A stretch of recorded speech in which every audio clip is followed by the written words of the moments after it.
أعوذ بالله من الشيطان الرجيم. بسم الله الرحمن الرحيم. قل يا عبادي الذين أسرفوا على أنفسهم لا تقنطوا من رحمة الله إن الله يغفر الذنوب جميعا إنه هو الغفور الرحيم. وأنيبوا إلى ربكم وأسلموا له من قبل أن يأتيكم العذاب ثم لا تنصرون. واتبعوا أحسن ما أنزل إليكم من ربكم من قبل أن يأتيكم العذاب بغتة وأنتم لا تشعرون. سورہ زمر آیات 53 سے 55۔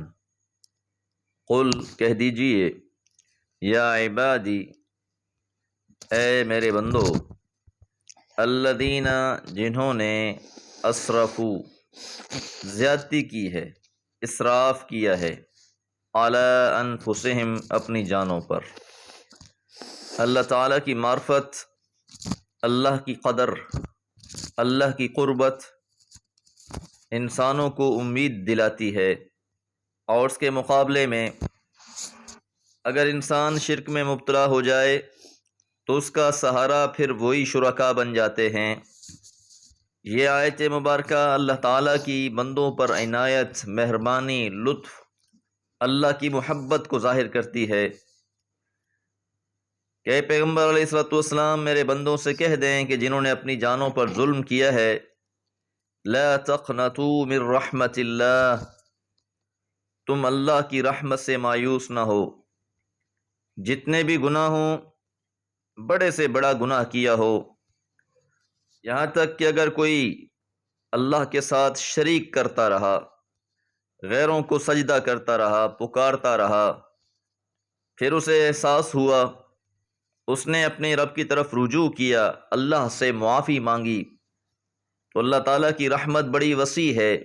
اللہ تعالیٰ کی یہ صفت ہے کہ اللہ تعالیٰ معاف کرنے کو پسند فرماتے ہیں۔ انسان سچے دل سے توبہ طائب ہو جائے، اللہ تعالیٰ معاف فرمانے والے ہیں۔ اللہ کی رحمت بڑی وسیع ہے، اللہ کی رحمت اس کے غضب پر بھی غالب ہے۔ ان اللہ، بلا شبہ اللہ تعالیٰ، یغفر الذنوب، بخش دیتا ہے گناہ، جمیعا، سارے کے سارے۔ تو آن حضرت صلی اللہ علیہ وسلم کے ذریعے سے یہ پیغام دلوایا جا رہا ہے کہ اے میرے بندو، جنہوں نے اپنی جانوں پر گناہ یا شرک کر کے زیادتی کی ہے، وہ اللہ کی رحمت سے مایوس ہو کر غیروں کا سہارا نہ پکڑیں، اسی اللہ سے معافی مانگیں۔ اللہ بہت ہی غفور الرحیم ہے۔ شیطان انسان کو مایوس کرتا ہے، پہلے گناہ کرواتا ہے، پھر اسے مایوس کرتا ہے، جبکہ مطلوب یہ ہے کہ جب بھی انسان سے گناہ ہو، غلطی ہو، وہ فوراً اللہ کی طرف رجوع کرے، اللہ درگزر فرما دیتے ہیں۔ انہو، بلا شبہ وہ اللہ تعالیٰ، هو الغفور الرحیم، وہ بہت درگزر کرنے والا اور رحم فرمانے والا ہے۔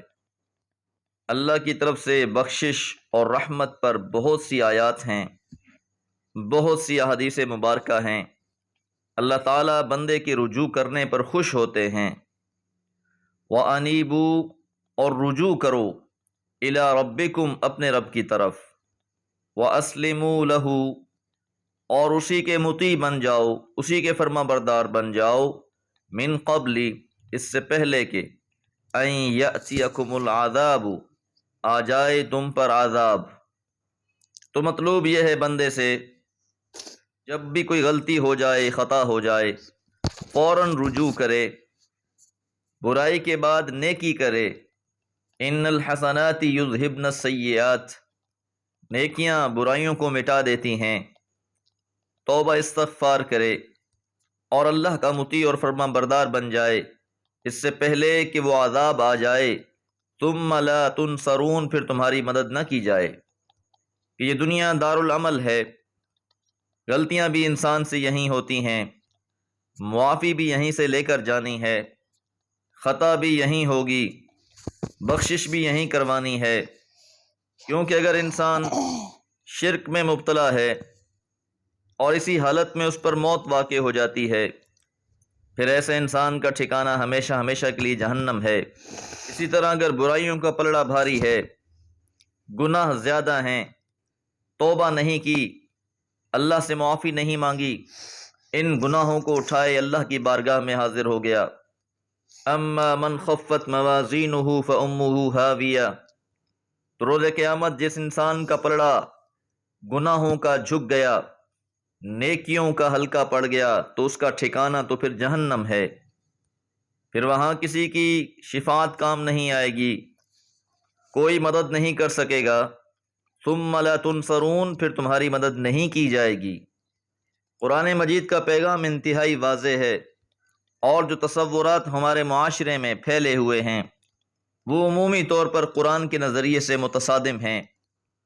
قرآن حقیقت ہے، ہمارے خیالات وہم ہیں، قرآن سچائی ہے، ہمارے تصورات غیر حقیقی ہیں۔ معاشرے میں پھیلی ہوئی غلط باتوں کو قرآن مجید کے نور سے دیکھیں اور اصلاح کرتے جائیں۔ واتبعوا، اور پیروی کرو، احسن ما انزل الیکم، احسن بہترین، ما انزل الیکم جو تمہاری طرف نازل کیا گیا ہے۔ پیروی تم نے قرآن مجید کی کرنی ہے۔ آیت نمبر 23 میں قرآن مجید کو احسن الحدیث قرار دیا گیا تھا، یہ سب سے بہترین بات۔ اب یہاں یہ بات کہی جا رہی ہے کہ جو چیز تمہاری طرف نازل کی گئی ہے وہ سب سے بہترین ہے، وہ قرآن مجید ہے۔ قرآن مجید بار بار اس بات کی دعوت دیتا ہے، اس کی طرف لوٹ آؤ، اس کو پڑھو، اس کو سمجھو، اس کے مطابق اپنے عقائد کو بناؤ، اس کے مطابق اعمال کرو۔ یہی راہ ہدایت ہے، یہی سب سے بہترین چیز ہے۔ من قبل، اس سے پہلے کہ ان یاتیکم العذاب، آ جائے تم پر عذاب، بغتتاً، اچانک۔ تو یہ قرآن مجید اللہ کی آخری کتاب ہے، کامل کتاب ہے، تحریفات سے محفوظ کتاب ہے، یہ دین فطرت ہے، اس میں انسانوں کی خیر اور بھلائی ہے۔ لیکن بدقسمتی ہماری یہ ہے کہ ہم اسے پڑھ تو رہے ہیں، تلاوت تو کر رہے ہیں، لیکن اس کے معنی و مفہوم سے نا آشنا ہیں۔ تو جب تک آگہی نہیں آئے گی، مقصود حاصل نہیں ہوگا۔ اگر غفلت میں ہی انسان زندگی گزارتا رہا تو پھر اچانک عذاب میں مبتلا ہو جائے گا۔ وَأَنْتُمْ، اور تمہیں، لا تشعرون، شعور ہی نہ ہوگا، تمہیں خبر ہی نہ ہوگی۔ آخری وقت آ جائے گا انسان کا، ہے ایک جھٹکے کا کھیل فقط، لمبی ہی سہی زنجیر تیری۔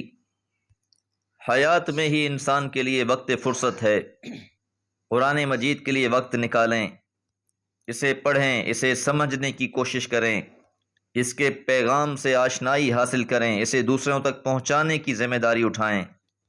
بلغوا انی ولو آیہ، حضور علیہ الصلوۃ والسلام کا فرمان ہے کہ اگر تمہیں ایک آیت کا بھی علم ہے تو اسے دوسروں تک پہنچا دو۔ اس معاملے میں ہم انتہائی غفلت کا شکار ہیں۔ دعا ہے اللہ تعالی ہمیں قرآن مجید کا حق ادا کرنے کی توفیق عطا فرمائے۔ وما علیہ الا البلاغ۔